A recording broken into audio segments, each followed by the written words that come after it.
Jesus கர்த்தருடைய பரிசுத்த நாமத்திற்கு மகிமை உண்டாவதாக.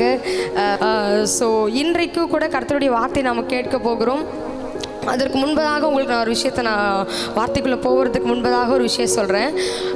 கடைசி கால எழுப்புது அந்த யோவேல் புஸ்தகத்தில் படித்து பார்த்தீங்கன்னா, கடைசி காலத்தில் மாம்சமான யாவர் மேலும் ஆவியை ஊற்றுவேன். அப்போ இந்த யாவர் அப்படிங்கிற இடத்துல நம்ம நினச்சிட்ருக்குறோம் தீர்க்கதரிசிகள் தான், பாஸ்டர்ஸ் தான், இப்படிப்பட்ட பெரிய பெரிய ஆட்கள் மூலமாக தான். நோ, யாவர் அப்படிங்கிற இடத்துல எல்லாருமே வருவாங்க. இங்கே உட்காந்துருக்க அந்த சாம்லேருந்து நான் பாட்டி யாராவது வயசானவங்க உட்காந்துருந்தீங்கன்னா அவங்க வரைக்கும் கர்த்தருடைய ஆவி யார் மேலே வேணால் இறங்கும். ஏன்னா அது கடைசி காலத்தில் இருக்கிறோம். ஆமேன்.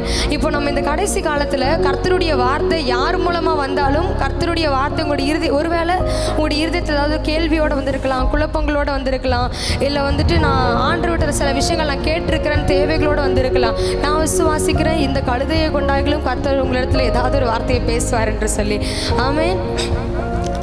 ஆமேன். இந்த உபவாச நாட்களில் நம்ம சில காரியங்களை ஆண்டவர்கிட்ட கேட்டிருக்கிறோம். எத்தனை பேர் பொருத்தனையின் உபவாசத்தில் இருக்கிறீங்க? சில விஷயங்கள் நான் பொருத்தனை பண்ணி நிறைய பேர் உபவாசத்தில் இருக்கிறீங்க. நான் கூட சில பொருத்தனைகளோட உபவாசத்தில் இருந்து கொண்டிருக்கிறேன்.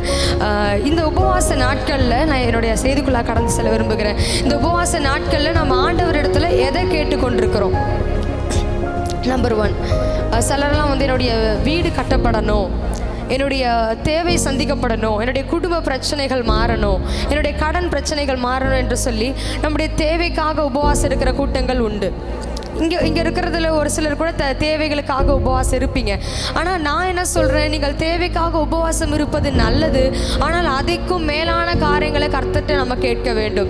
ஹல்லேலூயா. நம்ம ஆண்டவரிடத்திலிருந்து தேவையை மட்டும் நம்ம கேட்பதனால கர்த்தர் நம்முடைய தேவையை மட்டும் சந்திச்சுட்டு இருக்கிறாரு. நம்ம இன்னும் அடுத்த எல்லைக்கு நம்மளால் போக முடியாமல் இருக்குது. நம்முடைய ஆவிக்குரிய வாழ்க்கையிலும் சரி, பூமிக்குரிய வாழ்க்கையிலும் சரி, அடுத்த எல்லைக்கு போகணும்னா ஒரு பாடல் நம்ம பாடுவதுண்டு. என் தேவையை சொல்லி சொல்லி உண்மை துக்கப்படுத்த மாட்டேன், என் தேவையே நீங்கள் தான் சொல்லி. அப்போ நமக்கு தேவை யாராக இருக்கிறோம்னா நம்முடைய கர்த்தராக இயேசு கிறிஸ்துவ மாத்திரம்தான் இருக்கணும். ஆனால் இந்த உபவாச நாட்களை நம்ம எந்தக்காக பொருத்தனை எடுத்திருக்கிறோம்? தேவைகளுக்காக. இந்த விஷயம் நடக்கணும், இல்லைன்னா இந்த விஷயம் நடக்கக்கூடாது, இந்த விஷயம் கை கூடணும், இப்படிப்பட்ட விஷயங்கள்லாம் எனக்கு தேவையாக இருக்குது ஆண்டவரே, இதை நீங்கள் செஞ்சீங்கன்னா இந்த பொருத்தனை எடுக்கிறேன்னு சொல்லி தேவைகளுக்காக, தேவைகளுக்கு மேலுள்ள ஒரு ஆண்டவர் இருக்கிறார். அவரை மாத்திரமே நாம் நோக்கி பார்க்க வேண்டும். ஹல்லேலூயா. எலிசானுடைய காலங்களில் எலியா எடுத்துக்கொள்ளப்படும் பொழுது எலியாவினிடத்துல ஒரு காரியத்தை கேட்பார். எத்தனை பேருக்கு அது தெரியும்? எலியா எடுத்துக்கொள்ளப்படும் ரெண்டு பேருமே ரொம்ப நாளாக ஒன்றாவே ஊழியம் செஞ்சுட்ருப்பாங்க. அப்போ எலியா சொல்லுவார், நான் இந்த மாதிரி ஆண்டவன் எடுத்துக்கொள்ள போகிறார் எலிசா, நீ ரொம்ப நாளாக என் கூட உடனொலியை செஞ்சுட்டேன், நான் இப்போ பூமியை விட்டு எடுத்துக்கொள்ளப்பட போகிறேன், உனக்கு என்ன வேணும் சொல்லு, நீ எது கேட்டாலும் நான் உனக்கு தரேன்னு சொல்லி எலியா சொல்லும் பொழுது எலிசா நினச்சிருந்தேன் இதாண்டா சான்ஸ்ன்னு சொல்லி, எலியா நீங்கள் உங்கள் சர்ச்சை என் மேலே எழுதி வச்சுருக்கேன் அப்படின்னு கேட்டிருக்கலாம். இல்லைனா நான் தனி மரமாக இருக்கிறேன், எனக்கு ஒரு கல்யாணத்தை பண்ணி வச்சுட்டு போங்கன்னு கேட்டிருக்கலாம்.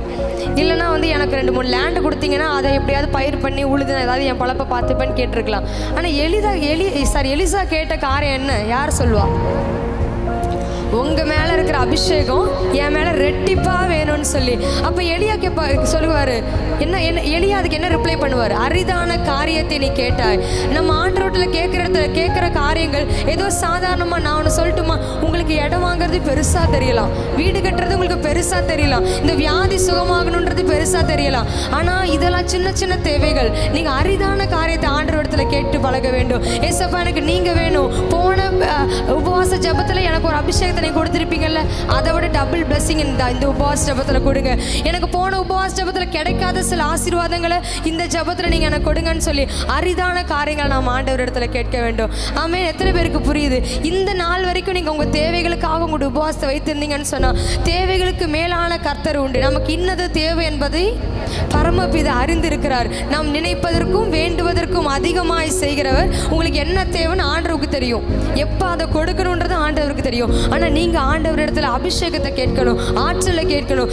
இந்த உபவாச நாட்கள் இன்றிலிருந்து ஒரு தீர்மானம் எடுங்க. எனக்கு இது வேணும் அது வேணும், சின்ன குழந்தைங்க மாதிரி ஆண்டவர்கிட்ட கேட்காதபடிக்கு எனக்கு ஒரு தீர்க்க தரிசன வல்லமே கொடுங்க ஆண்டவர். நான் கை வச்சு ஜெபிச்சு அங்கே ஒரு பிசாசு ஓடணும். எங்கள்